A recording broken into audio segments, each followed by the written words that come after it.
You're listening to the Cyberwire Network, powered by N2K.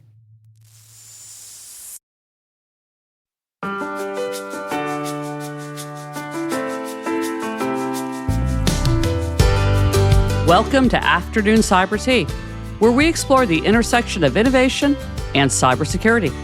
I'm your host, Dan Johnson. From the front lines of digital defense to groundbreaking advancements shaping our digital future, we will bring you the latest insights, expert interviews, and captivating stories to stay one step ahead.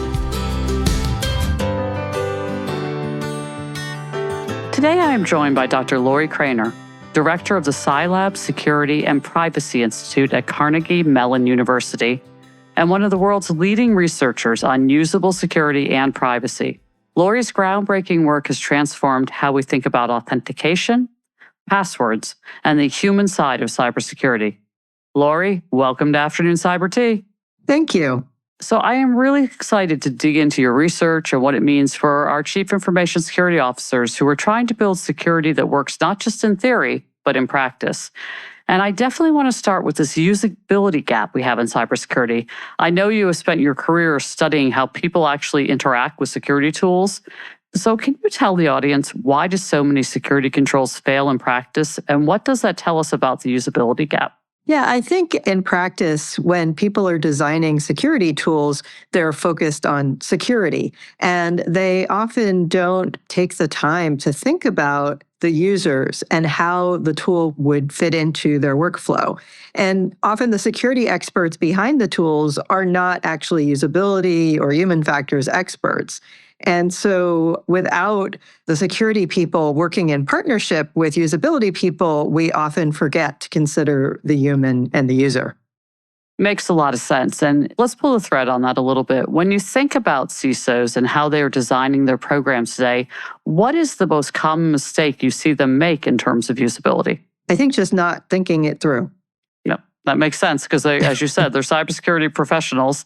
They're not actually looking at it from a user lens. They're looking at it from a risk lens or from securing their environment lens. Yeah, and increasingly, I think we are seeing CISOs who get it and who are trying to figure out how they can consider the user end. But that's, I think, a relatively new development. Good. Well, I hope it increases, honestly, because when you think about the work that you've done on passwords and authentication, it's been foundational, but it's another place where we have tremendous improvements we need to make from a usability standpoint to particularly make consumers, but also employees at all different types of organizations safe. We know that passwords themselves are flawed, yet we're still relying on them. So why do you think it's been so hard for the industry to move on from passwords? Well, we haven't really found a great solution that is better than passwords, that meets all the criteria that we have. I think, we want something that is going to be more secure than passwords, easier to use, compatible with a wide range of different devices, and also, by the way, compatible with all sorts of legacy software. And it's really hard to find something that meets all of that criteria. I think in some specific domains, we've been successful. So I think in the context of mobile phones, the biometrics that are used on a lot of mobile phones, either face recognition or a fingerprint, are effective in that context. But it's not effective in contexts that don't have a camera or a fingerprint reader, and it may not be secure enough for a lot of contexts.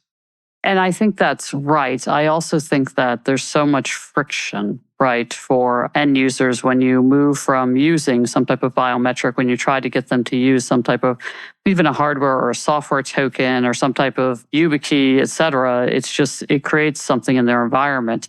We'd really like to get, honestly, Lorrie, to this place of passwordless authentication, right? But there still then has to be some type of authentication. Do you think passwordless is going to become mainstream? And let's talk for a second about passkeys. I get the prompts on my phone, right? Do you want to use a passkey for this app? And it's always like, yes, I want to use a passkey for the app. But as a cyber professional and also a consumer, I often think about what the user experience is because I look at it and say, okay, if this is complex for me, who ostensibly has been doing this a long time, what's it like for the average person? So do you really think passkeys are the things that are going to remove the friction? Not anytime soon.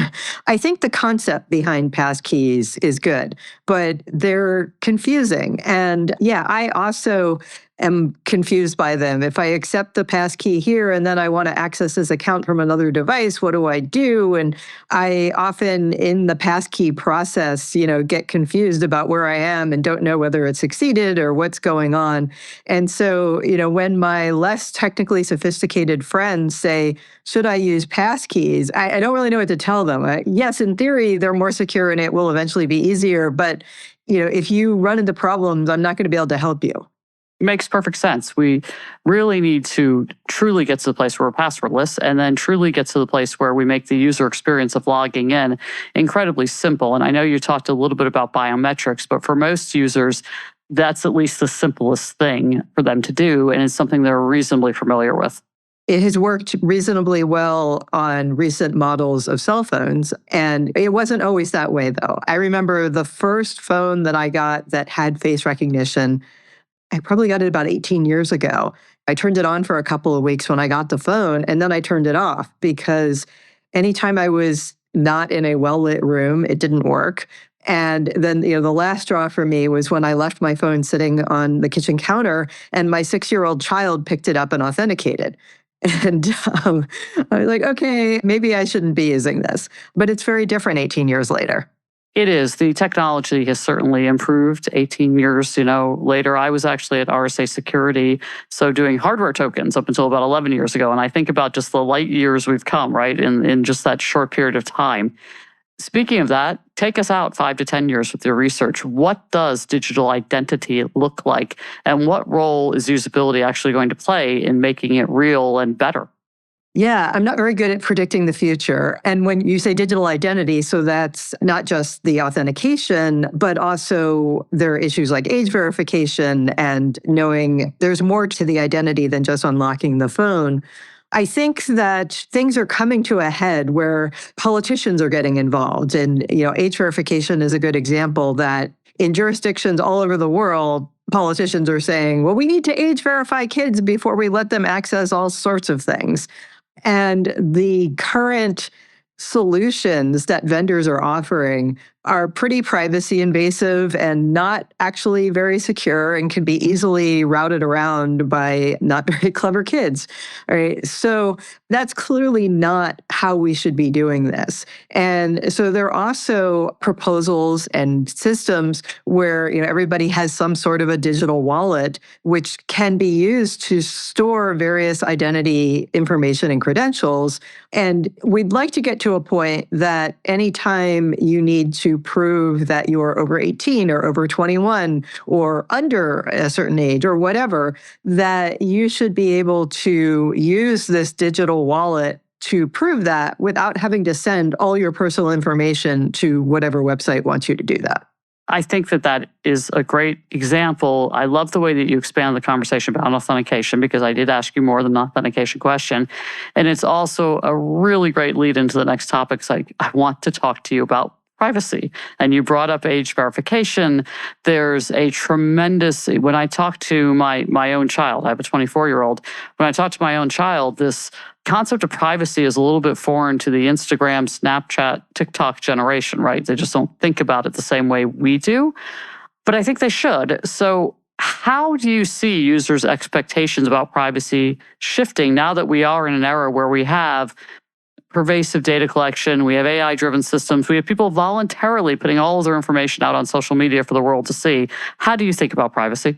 Yeah, so I've been doing privacy research for about 25 years, and I think people's attitudes have shifted some, but not in the way that it's often characterized. Like I often hear the media say things like, young people don't care about privacy anymore. Actually, nobody cares about privacy. Look at all the data they give away. And I don't really think that's true. So when I started doing research in this area, when you talk to people about various technologies that were invading their privacy, they actually were quite surprised. Sometimes they didn't believe that these things were real. I remember talking to people about third-party advertising on the web, and people said, really, they can do that? That sounds like science fiction. And, they definitely didn't like it once they heard about it. They said, it sounds like they're following me behind my back. This is terrible. Are you sure this is really happening?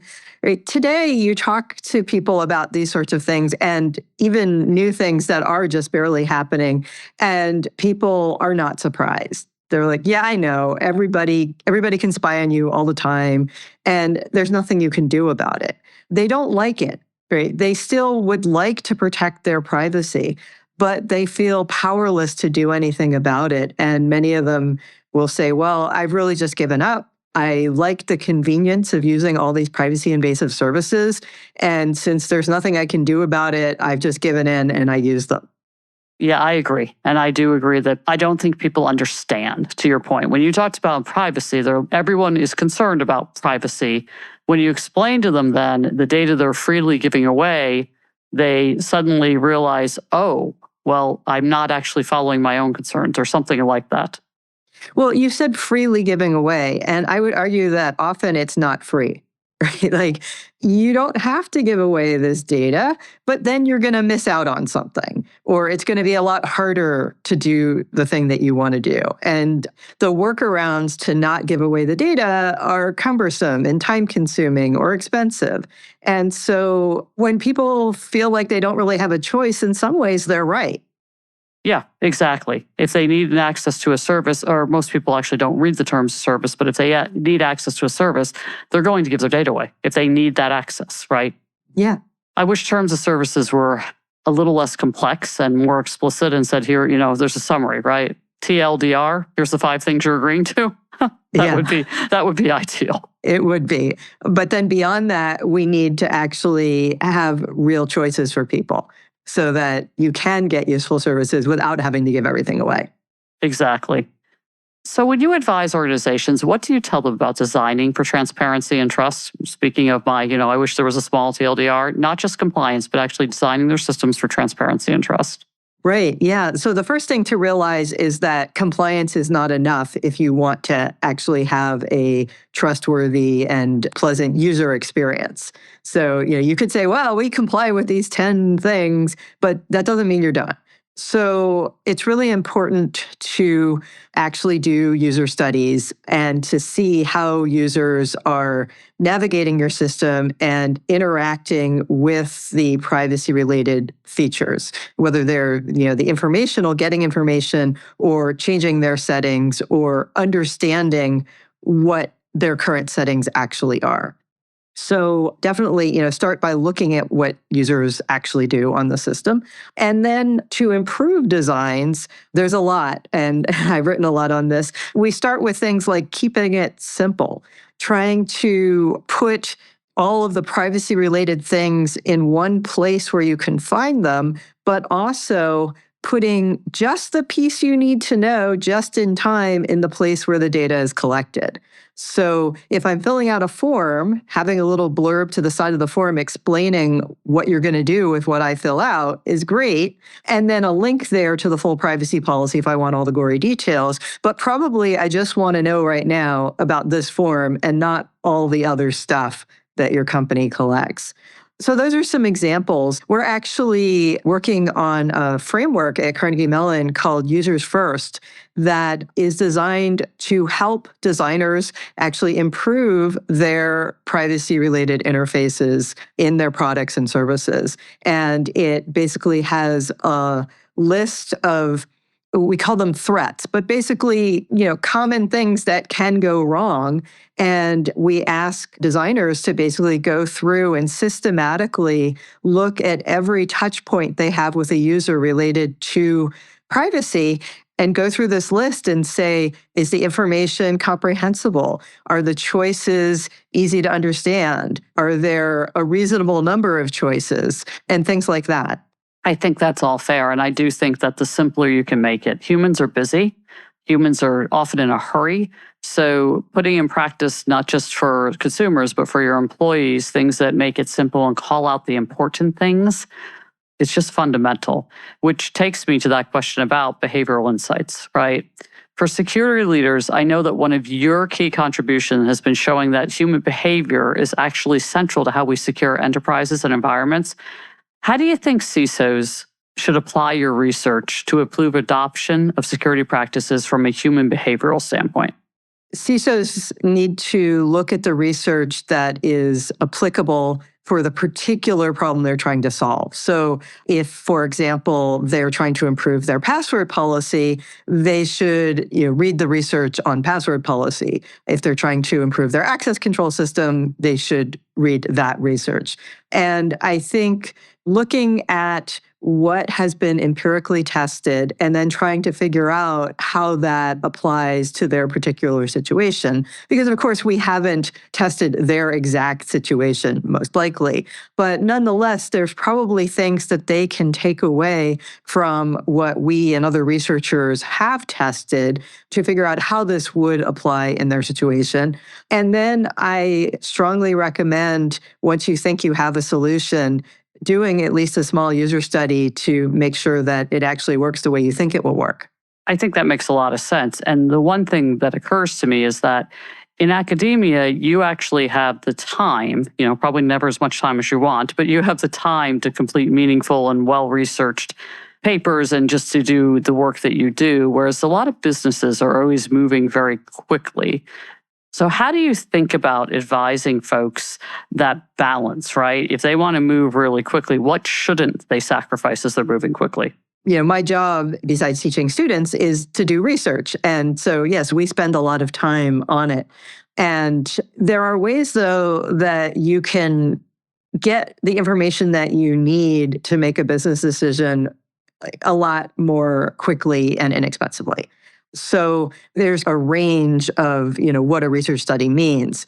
At the low end of the range, or the easy end of the range, is to say, get a handful of employees to try the system and watch them use the system before you launch.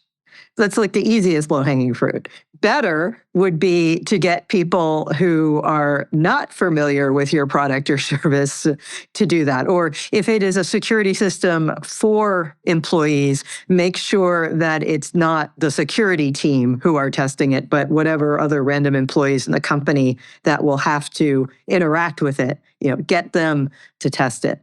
And, even having 5 to 10 people test something can actually give you really useful insights. So at the very minimum, you want to do something like that. And then, depending on what it is that you would like to roll out, there are other ways of getting information. It may be doing some focus groups with people in the target audience. Those also don't take a lot of time, and you can get, 8 people in a room and in an hour get a lot of feedback about something. So those are all good things to do. Now, if you have a little bit more time and resources, one of the things that we actually even do in research is that we take advantage of crowd workers in order to do research studies quickly and inexpensively. So you can actually put up a survey for crowd workers, and depending on how particular you are about the demographics of the people you're recruiting, you could in an hour have a few hundred responses and just pay people essentially minimum wage for their time. There are definitely ways that you can get a lot of feedback very quickly. I think that makes a lot of sense. And just a lot of organizations will test with a small pilot group and make sure they get things right. So I think that's something for everyone to remember. I'm going to ask you a hard question now. Okay. When you think about closing the usability gap, if you could redesign one widely used security control from scratch to actually make it work with humans instead of against them, what control comes to mind? Ooh, passwords is an obvious one that I think we all realize that the system of having people supposedly remember, 100 unique passwords, which is, about the number a lot of people have, is just completely not working. And so I think there are a lot of efforts to try to replace that with something else. And I think the workarounds that we have right now, including password managers to remember them for you, are a step in the right direction, but we're not there yet. I think that's fantastic. Let's do the opposite. Is there a security tool that you can think about today that actually gets usability right? So I think encryption in web browsers. You can browse the web and have encryption between your browser and the website, and you don't have to do anything to make it happen. It says HTTPS and it just does it automatically behind the scenes. And that's beautiful. That's great. I love that. And it was really easy and something everyone will understand. Yeah. So at Afternoon Cyber Tea, we always close with a note of optimism. What gives you hope that we can finally bridge the usability gap in cybersecurity? Well, we have actually seen progress. When I started working in this area about 25 years ago, there, first of all, was very little research. I started looking for usable security papers, and there were like 2 or 3 out there. And I started looking for usable security researchers, and I found a dozen or so people. And I looked at, well, what companies were actually thinking about this? And there were very few. And I think today, well, there are thousands of usable security research papers and at least hundreds, if not thousands, of usable security researchers.